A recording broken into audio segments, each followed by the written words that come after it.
Bom dia a todos. Nós estamos aqui na TV Centro Espírita Amor e Unidade do Apóstolo, que tem a grande satisfação de receber o palestrante espírita Arthur Valadares, que vem nos dar uma pequena entrevista e hoje irá desenvolver um seminário do Quinto Evangelho. Arthur, seja bem-vindo a Florianópolis mais uma vez. Obrigado. A nossa casa, na comemoração dos 110 anos que fizemos agora, no dia 20 de janeiro. E contando com a tua presença aqui, nós nos sentimos muito prestigiados. Você vai hoje fazer um seminário sobre o Quinto Evangelho. Poderia nos dar só uma tinta do que vem a ser isso? Sim. Primeiramente, eu gostaria de agradecer, pela oportunidade de estar aqui nesse momento especial para casa. É sempre uma alegria ver uma casa mais do que centenária.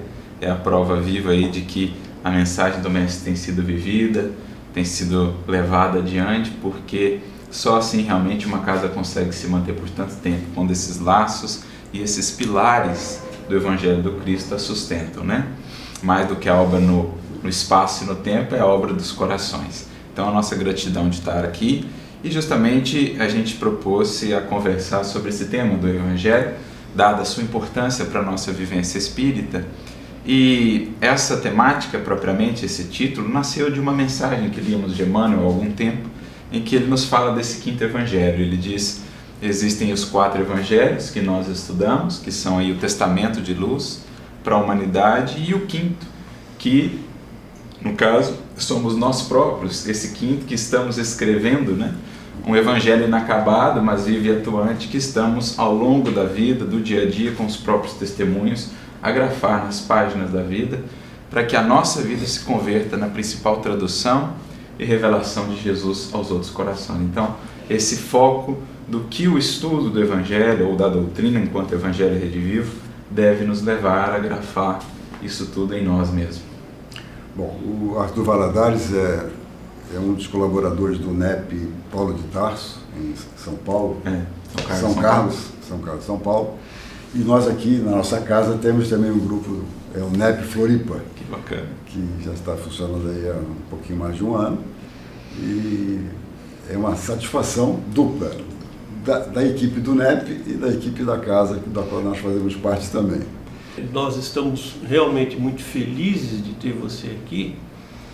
E aproveitando, nós assim observamos que a quantidade de suicídios e de problemas emocionais na juventude está muito grande. A nossa casa, praticamente todas as semanas, recebe pedidos de que se ore pela família, por alguém que não é espírita, mas sempre alguém traz essa informação, Alguém que está passando por um problema porque um jovem se suicidou.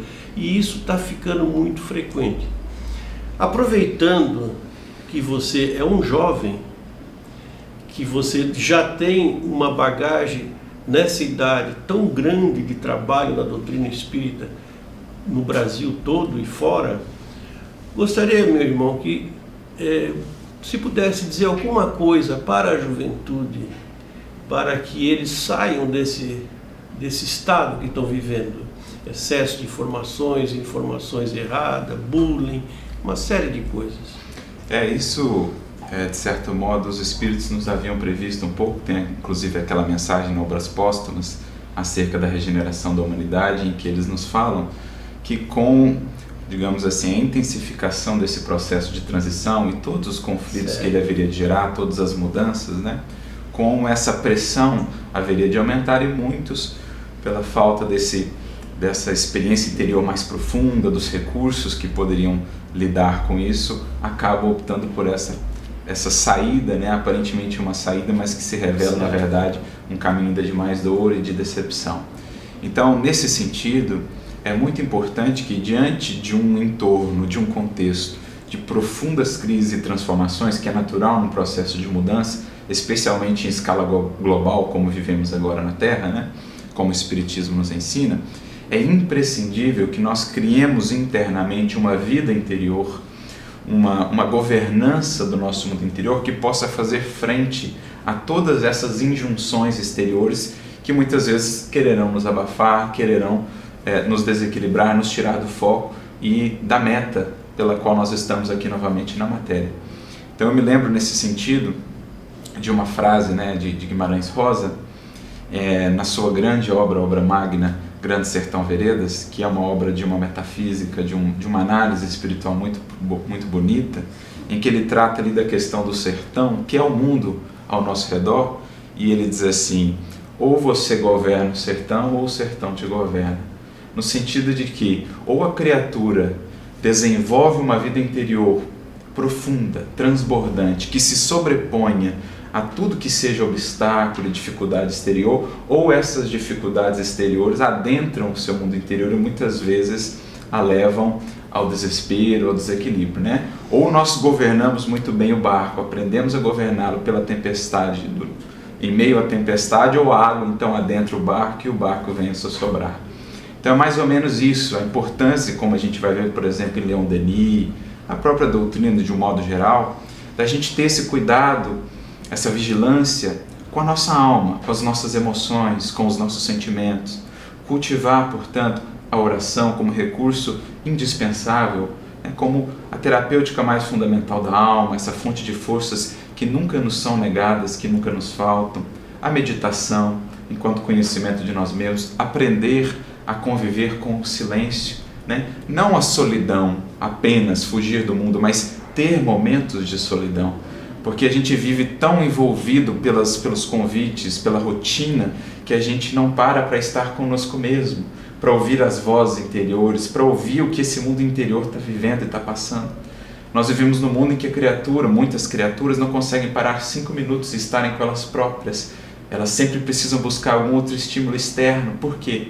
Quando paramos, a voz interior assoma, os conflitos vêm à tona e é então que a gente precisa olhar com humildade, com coragem para eles. Então aprender a ter momentos de meditação, momentos de estar conosco mesmo, sair um pouco do mundo virtual que muitas vezes alimenta essa ilusão que temos sobre nós, de que as coisas estão bem, quando na verdade não estão. É preciso olhá-las com coragem e com humildade. Então a oração, a meditação, um trabalho no bem, seja onde, como for, né?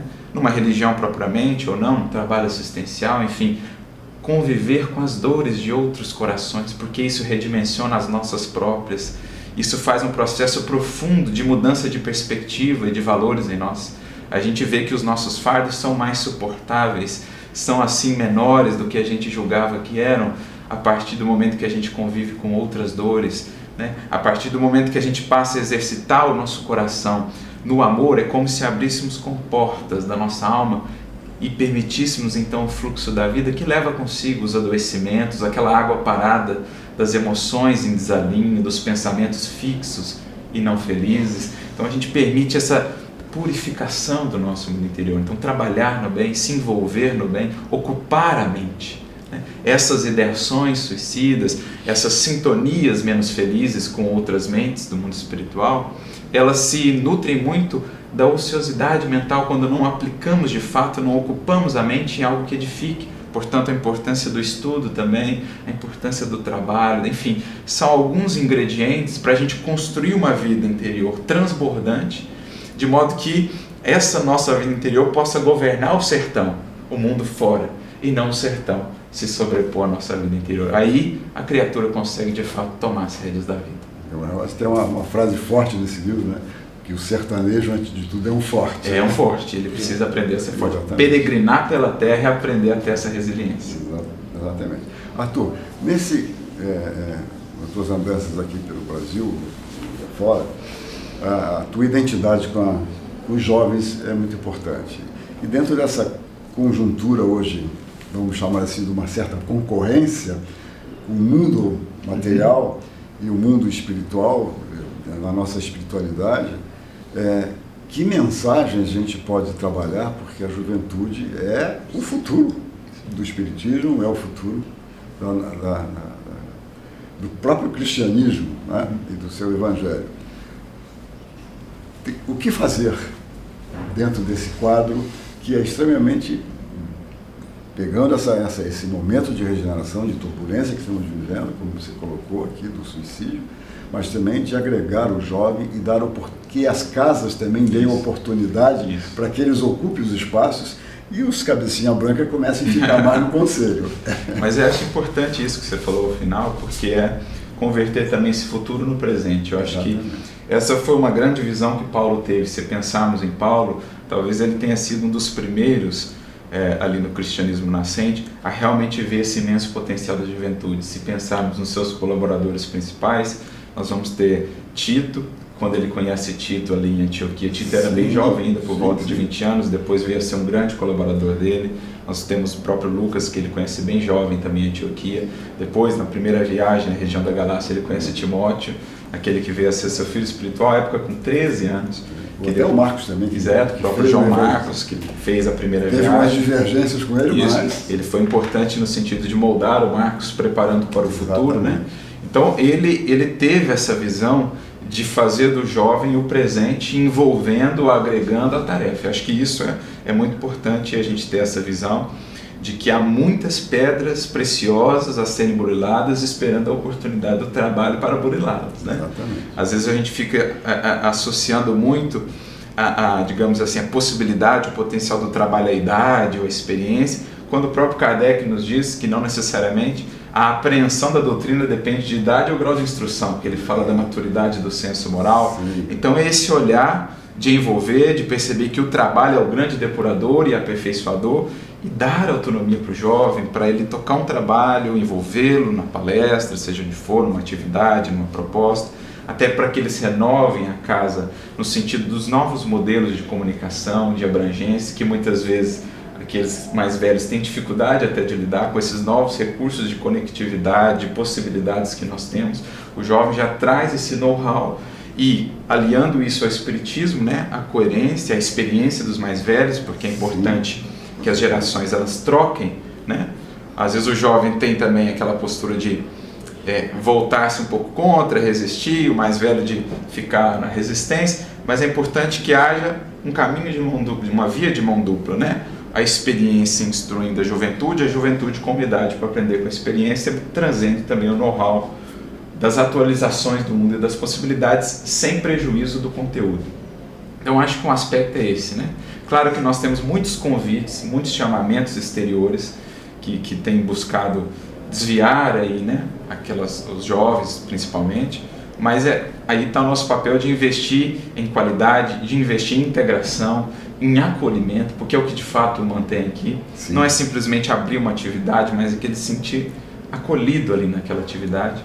E a gente vinha inclusive conversando no carro a caminho a importância de conscientizar de fato os pais, no sentido de perceberem que a evangelização, seja da infância ou da juventude, a grande tarefa é deles, a casa é uma complementar, mas muitos jovens afastam-se justamente porque vem uma incoerência entre o que é proposto para eles lá e o que vem no lar, em casa, e isso gera uma resistência, um distanciamento. Então, conscientizar como nunca a família como um todo desse papel dela de também fazer essa ponte com a doutrina espírita. Extremamente importante. Importantíssimo. Muito importante.